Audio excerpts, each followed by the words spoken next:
Where my Hawks at? Yeah. I said, where's my Hawks at? It's time. We need to show them what we can do. We here. This is only the beginning. Where my Hawks at? I said, where's my Hawks at? Let's get it. Let's go. Let's go. Let's go. You are now listening to Hawk Talk Podcast, covering sports, academics, and Harmon updates. So grab your cup of tea, sit back, and enjoy Hawk Talk Podcast. That's kind of hard. You know, I've never made an intro for a podcast before, so that was my first I feel like one. I needed to bust the flow real quick. Oh man, I can hear the beat. We can Look, do hold it. on. Look, hey, I might have to catch me on another day. Hi y'all. Hello, my Harmon Hawks out there, man. It's your host with the most, Mr. Hughes, and today we have the pleasure of interviewing with our cheer coaches, and we have Miss Brianna Fentright and Miss Diana Adgers, and then we also have joining us Miss Kimoura. Did I say that right? I'm sorry, y'all. I'm sorry. But yes, we also have Kimoura with us today. And how you guys doing? We're doing good today. Yeah. That's good. That's good. All right, so we're going to go ahead and jump right into it. So give us a little bit of background about who you are, where you come from, and how you landed in J.C. Harmon. Okay. So I go by Coach Yana, not really my real name. Only my mom calls me that. So I have been in the district majority of my life. I graduated from Sumner in 2011. I have did competitive cheer and gymnastics since I was 3 through Nash Gym Elite and Carol Birds. And honestly, this job kind of just fell in my lap. Never really thought about being a cheer coach at a high school. But I saw a posting up. My friend used to work here in the office downstairs, so I applied for it. Mr. Boyda called me and was like, hey, you got the job. When can you start? And it's literally been a great time since then. The rest is history, huh? The rest is history. All right. Miss Adgers. Uh-oh. Little tangle. Okay, I'm Adgers. Thanks. I've been in the district for 11 years. I grew up on a military base, and there is where I did cheer. I did competition cheer many moons ago whenever I was in high school. And then I work here as the restorative justice coordinator / dean. I got involved with cheer. It's kind of one of the coaching and doing cheer and competition and conditioning and all that is kind of one of those things that I've been keeping under wraps, one of the skills that I haven't really let out. But I was working with Yana a lot with the girls, kind of just like developing like a little bit more structure. And then I noticed that she needed somebody assisting her a little bit more. Asked her if she wanted me to come on. She said yes, and that's how we got started. Okay. And last but not least, Do I cover the whole or something? Oh, okay.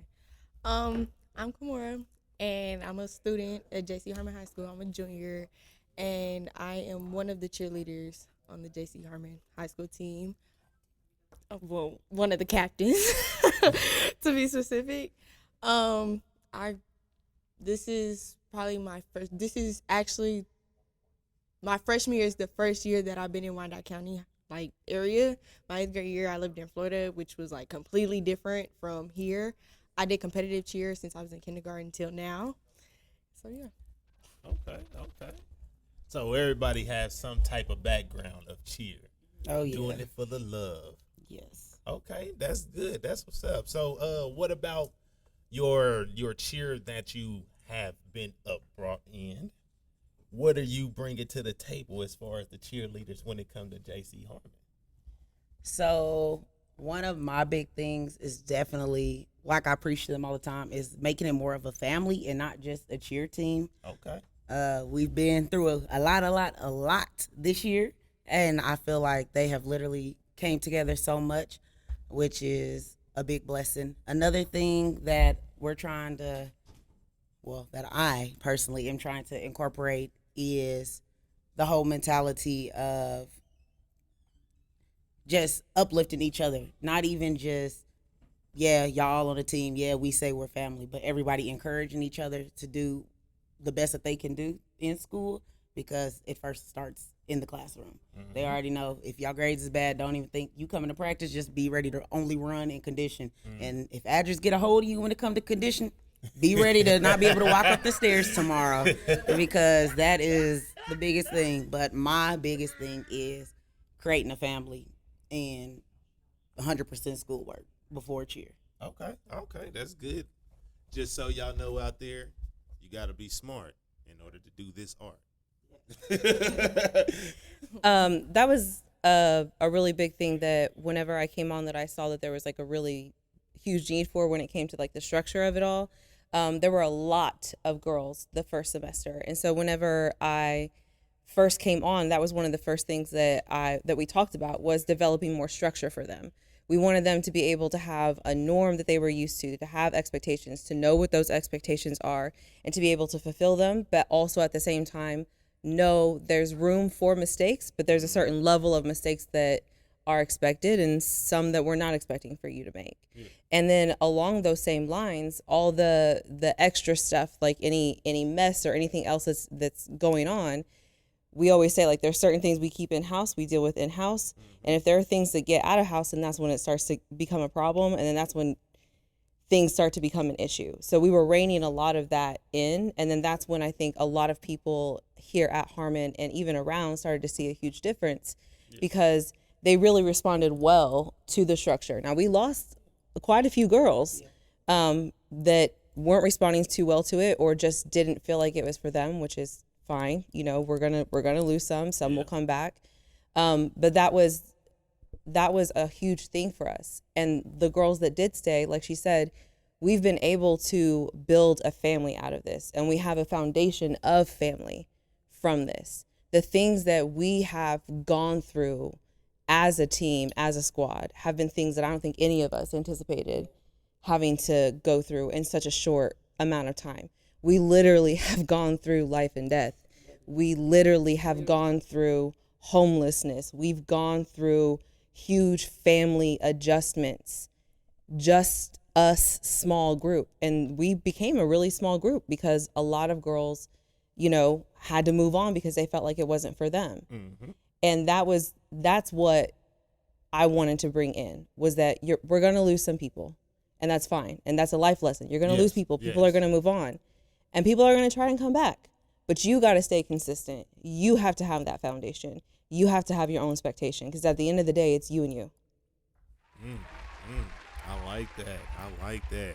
So, Kimoura, you actually are on the squad. Yes. So how is your point of view to hearing what they said and what they brought to the team? How was your point of view with being the person receiving that type of structure? In a way, it was hard to receive that kind of structure because it was something that we were not used to. Mm-hmm. But we knew eventually that it was something that was good for us. Okay. I know it created a stronger bond between us all. It created family, which is something we really needed, even, you know, in the school building. Yeah. And at first, it was kind of like some of us were like, you know, kind of filling it out. Do we really like this? You know, this is something that's new to us. This is a new environment. These are new people, you know, something that we're trying to get adjusted to. Mm-hmm. And after a while, it was like, okay, you know, they want the best for us. They want to be here for us. They want to see us grow. They want to see us thrive. And they want us to be the best of ourselves. So if anything, I'll say, like, it's very beneficial to have both of my coaches on the team and to keep them as our coaches on the team. Please do.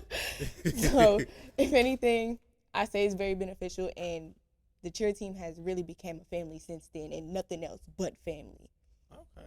Well, keep the mic, because I want to do a little sidetrack. Okay. Because I have seen you in the band class, and you play an instrument as well, don't you? Yes, sir. Yeah. Wait, what do you play? I play clarinet and tenor saxophone. Oh, and tenor sax. I didn't know that. I started off with clarinet. Oh, really? 4th and 5th grade was clarinet. Yeah, that's when I started. My 5th grade year, my elementary school years, I went to Turner Elementary. Okay. So my 5th grade year, I played clarinet, and all the way till then, I've been playing clarinet until last year. Mr. Cook gave me the opportunity to learn how to play the tenor saxophone for jazz band. So for marching band season and symphony band season, I play my clarinet, and then jazz band time is time for tenor saxophone. Okay. So if anything, it's something I really do love besides cheer. But I do manage to do both at the same time, and I can do both at the same time. That's where I was getting to. Yes, yes. All right, all right. So, okay, we talked about a little bit of the family that you guys are bringing to the table as far as the cheer. So let's talk about the education. Like, what are your standards as far as education for anyone who wants to join the cheer squad and get down with y'all? Yeah, actually, you start this. Okay. Yeah, because this is 100% how it So yeah, it is. I'm down for, word is bond street deals. Like, I'm cool with that. But a lot of times we need to have something tangible in front of us to be able to say, like, okay, this is what we agree on. I mean, when it comes down to it, that's why we shake hands, because it's a visible thing for us to see we made this agreement. So we had it. That was the first thing I came in with, was a whole bunch of papers with the student athletic form. And this was something that I wanted to make sure that everybody saw and everybody had. And on it was, I bumped us up just a little bit from what the district expectation was, and that they needed to have a certain percentage in each one of the classes.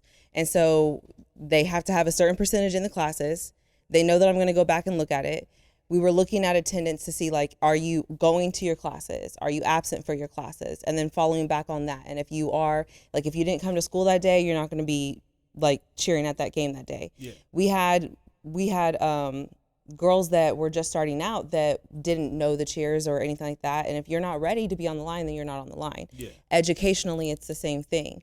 If you're not where you need to be as far as the student athletic form goes that you signed off on, that you took home, and your guardian at home signed off on as well, so we know about this, then you're not going to be able to participate during the game, because we want people that are representing this high expectation, this high standard that we have. So we are expecting them to be in classes. We are expecting them to be passing their classes. We are expecting them to be, like, not having issues in the classroom and not having behavior problems. And there were a lot at the very beginning that were having behavior problems, and you can see the difference in them now. And with it being the end of the school year, we're like having some back and forth and stuff like that. But then, like I said, we're on the back end of a lot of trauma too. Yes. So having to recover from the trauma and then help them through that academically, and then still balance. We're in tryouts right now. They're getting ready for prom. The juniors just had their ACT. Yes. Like, these girls are managing a lot. So if you're coming on to the squad, you are also going to be managing a lot, but we're not going to leave you out there. We help you manage all of those things too. And the grades is one of the huge things. On Wednesdays, they have study halls now. We used to not have practice, but on Wednesdays, they have study halls from 1 to 3. They use the back of the center, and that's what's expected. They go back there in the back. They go through their class, and I go through all of their things and see what do they need? Are you working on something? Okay, you need help in algebra. Who in here is good at algebra? Can you help with algebra? I know if they need a tutor, I tell them where to go for their tutoring. And the girls also know, if you go somewhere, we need to know where you're going. Yeah. So if you're going to go to the restroom, where are you going? If you're going to go to that teacher, go to that teacher and come back. So they're not just out roaming around on Wednesdays during study hall. It's strict study hall. That's what they're there for. Okay. So what is that percentage that you bumped it up to? Oh man, I didn't want to say, because I said that we did bump it up over there. I do want anyone out there that is looking to actually join the squad, they know that information before. Okay, so technically passing is a D, and a D is a 60%. We need you to have a 65 at least in core classes. So we're gonna, and you need to be passing all of your core classes. Okay. All your core classes, which means all of your English, math, science, social studies, and the electives for anybody out there listening to the podcast, because I'm just, this is me. Electives are also important. Yes. You have to, yes, you still need to pass those elective classes. You need 6.5 electives to graduate from high school. So not going to a class because you're like, oh, I don't need that elective, it's not a core class. It still counts as one of your elective credits. You still need it to graduate. And that's one of the things that, again, academically, there's a lot of things academically that the girls, especially the younger girls, didn't really know when it came to credits and graduation. How do credits work? What happens when I fail a class? How do I earn it back? So they have us as a resource, and me specifically as a resource, because I work with credit recovery. I have been here for 11 years. I was a classroom teacher for 10 years before I moved out and started working in the position that I'm working in. So I'm very knowledgeable about how those things work.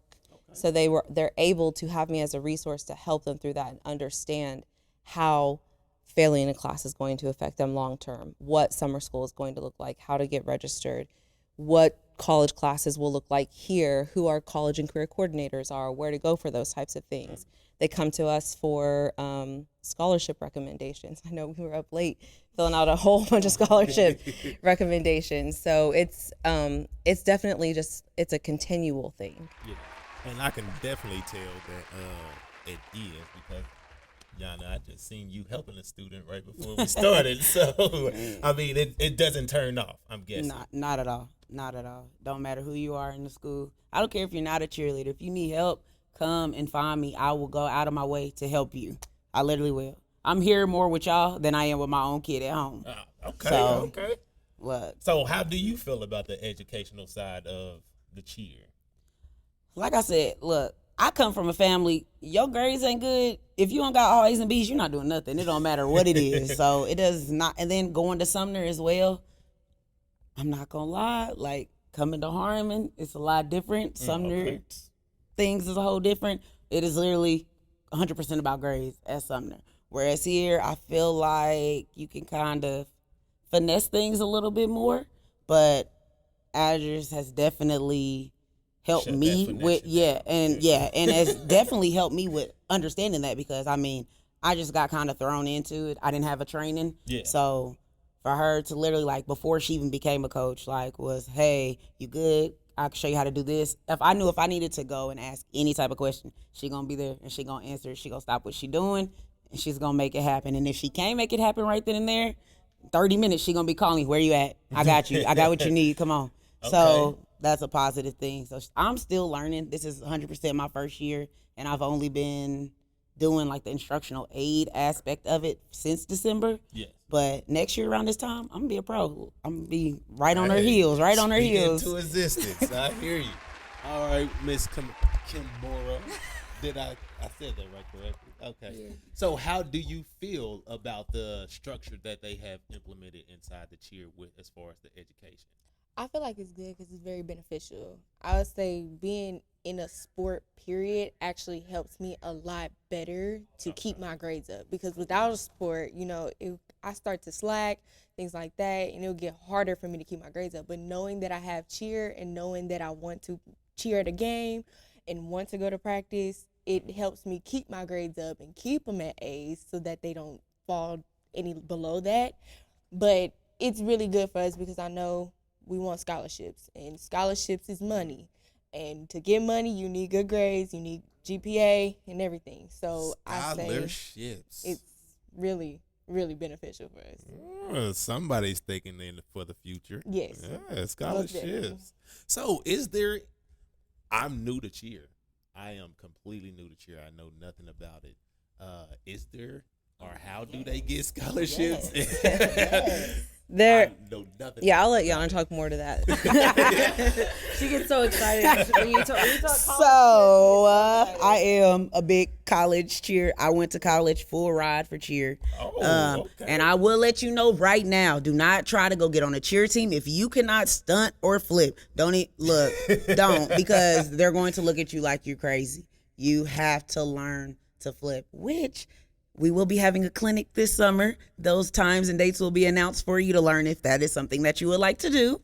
But there is definitely scholarships out there, a lot. It is very hard to get on, though. It is a big competition thing when it comes to getting on a college team, just because of the requirements. I mean, 100%, the first thing they're looking at is your grades. They're not going to waste their time on you if you can't even keep your grades in high school. And then the practices are more intense and longer and early in the morning at 5 o'clock. And if your coach call you at 4 telling you to get up because it's time to run, you better be there at no later than 4:10. That sounds like you So, pledging. Essentially, it's kind of the like same. It is definitely kind of the same, but they're out there, and especially for you guys, let me tell you, it's so easy to get a full ride 4-year scholarship, because there's not a lot of guys that want to be on a cheer team. But there's a lot of perks to it, y'all. It is a lot of perks. Going to Disney World for free. Competitions are. Well, I'm glad that you bring that up. So, are you guys accepting male cheerleaders? Yes, actually. Hold on. Okay. Yeah. So I'm gonna pass this into Adgers, but we definitely Are they called yell leaders? Yes, they are. Look at you. You know, a little something, a little razzle dazzle. All right. So I get excited talking about yell leaders because when I did cheer, I was bass, and so I did the stunts and all that stuff. And we actually had one of the girls was talking about. She's like, "Oh, I don't smile a lot. I don't do this." I was like, "Listen, I get it because I was you. First of all, I'm you now. I barely smile." So everybody, O'Neal. I know. I'm happy on the inside, but I was the one that was out there with the guys. I was throwing the girls. I was the bass. I was the one that was like doing the one mans. And so when we have boys that want to try out, I get excited about it because now I can really showcase what I can do with strength. And so we've got a couple guys right now that are trying out, but they got a condition. Like I need to see that you're ready, and I need to see that you're physically able to do certain things before I have you try it, because I don't want to break you. I don't want to hurt you. Yes. But I'll give you the name of one of them because he was broken yesterday. Like he couldn't do the whole practice. He couldn't do the whole practice, and he was like, he told me his wrists were broken. He told me his wrists were broken. I said, change your shoes, go shower, you're done. And that was only the second day. That was it. But the girls, they started out like that too whenever I had them. I mean, they were the first game, they were out there cramping after a couple stomping cheers because we weren't conditioned yet. We didn't have that in there. But I get really excited when we get, male yell leaders or boys that want to try out because their muscles are built different. They can do certain things that girls have to work harder to do and condition harder to do. So it takes longer. Where if you're a boy, your muscles are built in a certain way where if I can just push you just a smidge bit, like you can go over the edge. And that's why we're excited about one of our tumblers that we have, because she's already pushed here. So I can go ahead and like push her just a little bit more. And she's very coachable. And that's another thing. Whenever you come on, even boys, like you have to be coachable. Because if you come on and you can't listen to my little 5'3" self, when I tell you something and the things when I'm telling them something, they know. The girls that are still on, they know when I say something and I'm in that zone and I'm in the coaching zone and I say something, I'm not telling you it because I just kind of want to see it. Yeah. And I'm not telling you to do a certain exercise because I think this would be fun. There's a reason for it. Like you're doing kettles and you're switching hands because when you're doing a stunt, if somebody's foot slips, you need to be able to catch that little bitty foot.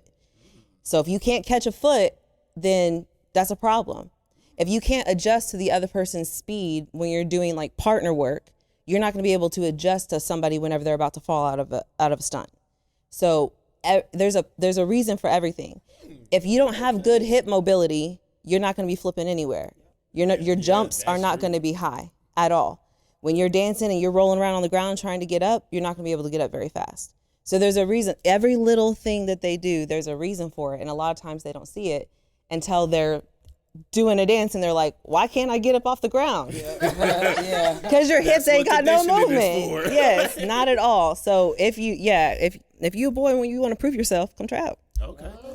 Miss Kimoura, you tell us a little bit about the conditioning aspect from your perspective. At first, I didn't like it. I did not like it at all. I do not like working out. I'm not a working out person. I be in there, I'm dying. Like, it's real bad.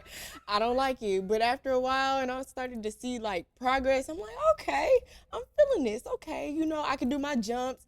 I'm not, cramping on the side or something. I'm not running out of breath constantly. Yes. And even so, like, even just with the condition, like eating healthier, that's what they taught us. Is eating healthier, okay. meaning hot chips out, sodas out, all of that stuff is out. And it really has changed my life in so many ways. It really has.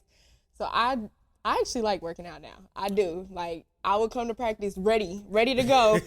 Practice clothes on. What we doing today, right? What we doing today? So You running? Yeah.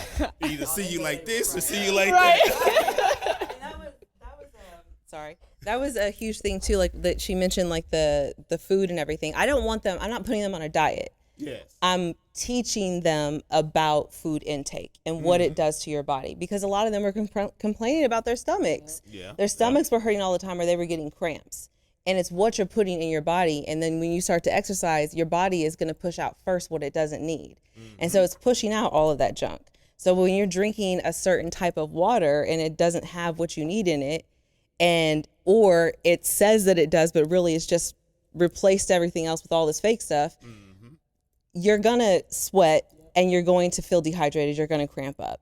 If you're eating hot chips all day, yeah, your stomach's going to be hurting when you run 2 laps. It most definitely is going to, around the basketball court. It most definitely is going to hurt. So they notice the change in doing those things. So it's not, I'm not putting them on a diet. I'm not making them, you don't have to come in and work out for 5 hours a day, but have the knowledge. Yes. At least get the resources and have the knowledge, and then see for yourself what it does for you. And then you make the decision. But you're making your decision not based off of what you want to do, but you're making your decision based off of what's going to happen. So what consequence, what results can you be happy with? I like that. All right, so we have one more question, and it's going to be a curveball. That's the only question y'all have not seen yet. Okay. What is the official drink for cheerleaders? Because you know how football got Gatorade. Like, you know. Okay, you ready? What's the official drink for cheerleaders? Spring water, not any other water. Spring water, alkaline water as well. And this is something Adgers has taught me. That, because let me tell you, and then another thing, to go back to the working out part, y'all not alone, because we work out with y'all. Y'all can ask all the girls. We are in there sweating, dying, right along with them. Okay, so yes. So why spring water and alkaline? I'm gonna let her answer that. All right. Okay, so the nutrients and everything that we have, first of all, our body is made of water. Okay, so whenever we drink water that has been purified, it literally is taking out those natural nutrients and things that are already in our body, and it's replacing them with what they want to be purified. Yes. So when it goes into our body's like, hold on, this isn't one of us. What are we doing here? And that's why we feel dehydrated, and that's why I'm not going to hold it up, but we're going to block that. But that's why these water bottles, we go through so many of them, because we still feel thirsty afterwards, because this is actually pushing out all the nutrients that we already have in our body. So you still feel thirsty, because you think you drank water, you think you drank something that's going to fill you back up, but it's actually pushing everything out that you need.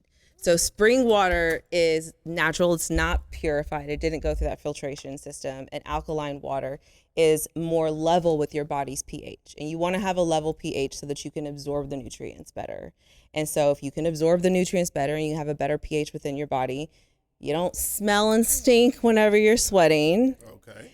You absorb your food a lot better. You feel better. You eat less caffeine or drink less caffeine. You feel awake more, and then you feel more ready for the things that you're doing. So when you're dehydrated, when kids are like, I'm tired or whatever, the first thing I ask them is, what did you drink? What type of water are you drinking?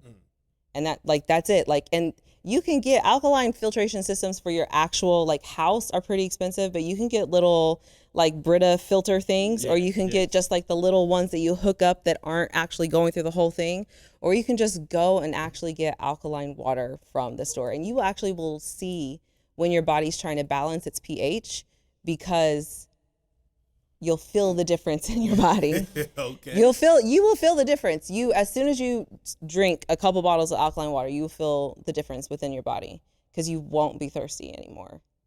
You actually will not be thirsty. Not knowing anything about cheer, I thought it was all flips and tumbles and everything. Now I know that it's nutrition as well. So, I mean, you can learn a lot more than just flipping and tumbling and A wealth of pushing knowledge. people up. You doing a lot, and it's obviously physical work as well. So that's always good for anybody.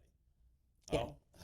Well, all right. That will conclude today's segment. I am so glad that you guys came through and sat down with us with the Hawk Talk podcast to learn some things about cheer and to put y'all out there so the students can see and know who they need to come talk to. Definitely. We appreciate it. Can I say 2 more things really quick?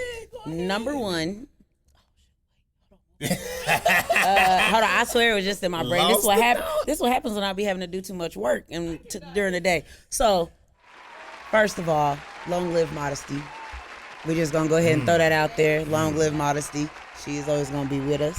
And then another thing, we will be doing another tryout at the beginning of the year for everybody who did not pay attention to all our hard work of signs and everything that was around, and they are very confused on why they can't try out right now. So we will have another one at the beginning of the year. You better be ready to work out. Yeah, you better be ready to work out. Yes. You can't take it. Don't tell me you can't take it. Just don't come the next day. And follow us on TikTok. We're trending HHS Cheer 2K22. Once again, that is HHS Cheer 2K22. All right, that's what's up. Y'all heard it here, right here on Hawk Talk. Before we go, though, I do want to actually give a shout out to our sponsor, the Football Booster Club. Hey. Thank you, O'Neal over there. Thank you for that. But yes, thank you, beautiful young ladies, for coming and joining us on the podcast. We appreciate it. Oh, yeah. You are doing the Spirit Week. Yes, Both of y'all. yes. Please explain this. Yeah. I know. People going to be like, why are they? Oh, okay, so we're doing Spirit Week right now, y'all. And so it was either dressed as a first grader or elderly. Yeah. So yes, that explains the outfits right now. But if you do want to know any more about cheer, these are the 3 that you could come definitely look at, talk to. Well, not look at, but y'all know what I mean. Come talk to. come check them out. They are here in the building. They are available. And again, they will be having tryouts again beginning of next year, correct? Yes. All right, Thank y'all. you. Well, thank y'all for being with us on the Hawk Talk podcast, and we'll see y'all next episode. Where my Hawks at? Yeah. I said, where's my Hawks at? It's time. We need to show them what we can do. We here. This is only the beginning. Where my Hawks at? I said, where's my Hawks at? Let's get it. Let's go. Let's go. Let's go. You are now listening to Hawk Talk Podcast, covering sports, academics, and Harmon updates.